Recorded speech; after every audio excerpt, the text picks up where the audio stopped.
I'm a ghost when I walk in. Hello everyone, welcome to this week's Fatima Fridays. Thank you so much for joining in. I really appreciate it, and I hope you stick around for the rest of the video and come back for other ones in future weeks and other videos and all that good stuff. Anyway, before I start rambling, let me jump right in to the actual topics for this video. The first topic is, on Wednesday of this past week, I went to one of my first like real concerts, I guess, because I just didn't go to concerts as a kid. It wasn't something that like my mom allowed ever, like, you know.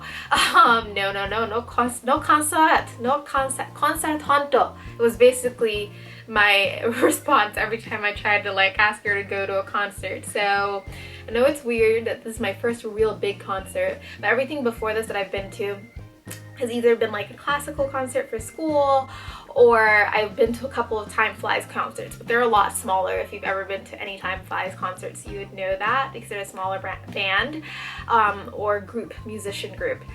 So I went to a Selena Gomez concert, and it was so freaking awesome, you guys. Selena is, oh my gosh, the first thing I thought when she came out was like, oh my god, this girl is so hot. She is so hot. Ugh. And just note, like, I follow her pretty closely. She's like one of my favorite artists, to be honest, and I didn't realize it until after I went to her concert, or actually as I was preparing for a concert, because I was like, oh, I don't even have to prep for this, because I literally know pretty much all her music. At least, like, I know full on her past two albums, like, end to end, have listened to those albums several different times through and through and purchased them, and I know most of her music from back in the day. And then when I went to the concert, I was literally up and singing along for every single song that she was singing from any of her albums, even in the back, like back old days, like Selena Gomez in the Scene. That's how real my love is, okay? I don't even know if you guys even remember when she used to be a part of Selena Gomez in the Scene, like her first band back in the day when she was like on Disney Channel. So yeah, that's how real this love is for me. And it was so good. Her costumes were insane. I was like, man, I wish I could sing just so I could become as awesome as her and like wear these costumes. But I'm gonna spare y'all, let y'all know that I can't sing, so it's not gonna happen ever. But yeah, the concert costumes on point. And DNCE opened for her, which is the reason why I actually ended up buying tickets in the first place. DNCE is Joe Jonas's new band, and I'm obsessed with the song Toothbrush, as you guys know, because I shared it in like a couple of Fatima Fridays before. And I was looking to see like when they were going to be touring, and then I found out they'd be in New York that Wednesday, and I was like, what? And then I found out they were opening for Selena Gomez, and I was like, okay, this is a done deal. Like, I'm doing this. That sealed it. And DNC was really freaking awesome. And it was at Barclays Center. I'd never been there for anything, so that was really cool. It was really easy to get to. The train is like, stop is like right in front of it. I will say it sucked because I lost my bracelet that my mom gave me, but she's given me a bunch of them because she knows I'm gonna lose them, but they're like supposed to protect from the evil eye, so that made me kind of sad. But other than that, DNC was awesome. Joe Jonas is beautiful in person, yes. My seats were like kind of far up, and it was fine. And yes, I went alone because I'm like that weird person who does things alone. Let me know if you guys do things alone, because I know a lot of people think it's so weird that I would go to a concert alone. I know when I was, so even at the concert when I was going through the metal detector, the security guard, after I went through and he realized I was alone, he was like, oh, are you here alone? Gave me like the most sad face, and I was like, yeah. Awkward. Let me know if you guys do things alone, or if I'm weird in this fact. Most of my friends know this, that I'm a weirdo. But it's all good. It's all good in the hood. Speaking of doing things alone, I also went to something else alone yesterday. I went to the American Ballet Theater, like Corsaire, or The Pirate, I believe in French, their production of that ballet, and it was amazing. It was for my school's reunion, which is even weirder that I went alone, because first of all, if you know anything about the ballet, it's usually not something that like people in my age group generally go to, especially for like a reunion event for like universities and stuff. And so I knew I was gonna be not only alone, but like one of the only people in my age group there for this like reunion a group, and I was right. I walked in, I was literally the only one. Thank God I actually made it on time, unlike the Selena Gomez concert, which I was late to, but you know, she doesn't come out until a lot later, so that saved me. So the ballet was freaking amazing. Misty Copeland wasn't in this specific one, and it was still amazing. I need to go back and watch something with her in it because I absolutely love her. If you guys don't know, I'm pretty sure I've mentioned this before, she's bae. But like, it just made me miss dancing. I haven't taken a ballet class in like over a year, and it was a large part of my life pretty much all throughout college, and dance was a part of my life in high school too, and I haven't danced in so long.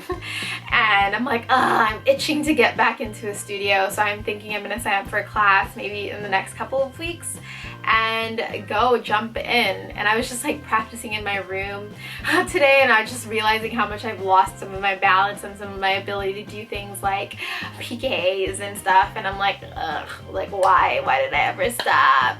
So yes, if you ever have a chance to watch the American Ballet Theater, please do it, even if you're young or whatever. Don't listen to people and the stigma that like only old rich white people go to the ballet. Not true at all. You can enjoy it no matter what. And so the last thing I want to talk about is, I don't know if you guys follow Jamie and Nikki on here, or Dulce Candy and a bunch of other YouTubers, but they were in Rome, I think this past week, and they were in Rome to meet with the Pope. And to me, this, I don't know, it just made me want to talk about this because it made me realize how much I like Pope Francis. I believe that's his name. Because I just think that we need more, not just religious leaders, that's what I thought at first, but just generally speaking, leaders like him, because I feel like he's so open-minded. I feel like he takes the world and he sees people as people and not as these divided little factions in terms of like religion, race, ethnicity, background, profession, all these ways that we divide ourselves within society, right?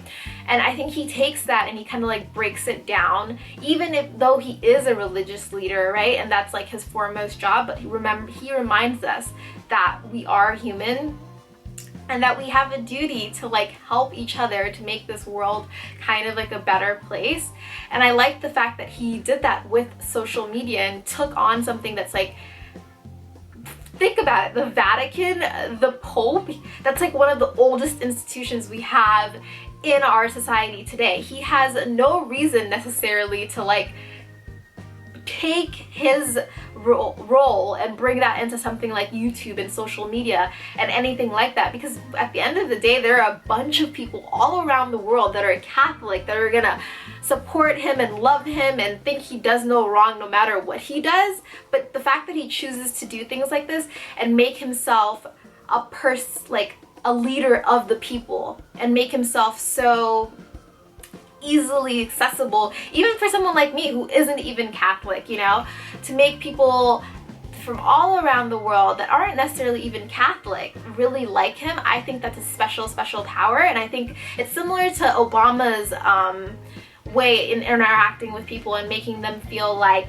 he's also just like one of them. That's something that I was talking about in terms of Obama. He has this aura about him that you could just literally sit down and talk to him and be his friend, even though he is this like super educated politician that is obviously really intelligent. But there's this aura about both of them that makes them seem like you can sit down and talk to them. And I think we need a lot more leaders that think like that and decide to actually interact with the people that they serve in that manner, because I feel like it'll create an environment where everyone kind of gets a say in society, right? Because let's face it, like government, religion is for the people, right? And if people don't have a say in that, it's really not as much for the people as it should be. And by doing things like this, by having a summit with all these YouTubers talking about how to spread positivity of all things on the internet and through YouTube, and seeing the fact that he and all the people who work around him see this as something valuable, to me was so impressive and made me like like him even more as a person, in addition to the fact that I really respect the way he approaches the fact that there are so many different people, the way he approaches like homosexuality and things like that. Even though he's a religious leader, I really appreciate that, and appreciate him even more after he did something like this, and hope to see a really long reign and lots of respect for him, and for him recognizing the importance of social media and positivity, because that's what we're here, I think, to spread. I think YouTube is a great place to spread positivity, and it's nice to know that other people are recognizing that too, people that you wouldn't expect, you know?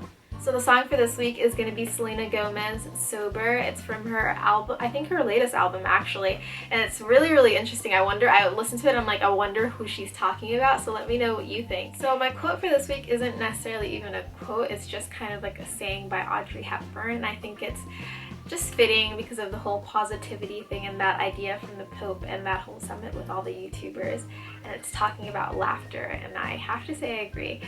I love people who make me laugh. I honestly think it's the thing I like most, to laugh. It cures a multitude of ills. It's probably the most important thing in a person. Audrey Hepburn. Again, I love people who make me laugh. I honestly think it's the thing I like most, to laugh. It cures a multitude of ills. It's probably the most important thing in a person. Audrey Hepburn. I love Audrey. Let me know if you guys like the quote, and if you guys like people who make you laugh. Hope you guys enjoyed this. Let me know what you guys think about Pope Francis bringing in all these YouTube content creators to talk about how to spread positivity throughout the world through YouTube, and anything else that I talked about in this video. I look forward to seeing you guys in the next video. Thank you guys for watching. Be sure to subscribe, like, comment, join the discussion down below. I'll see you guys in the next one. You don't know how to love me.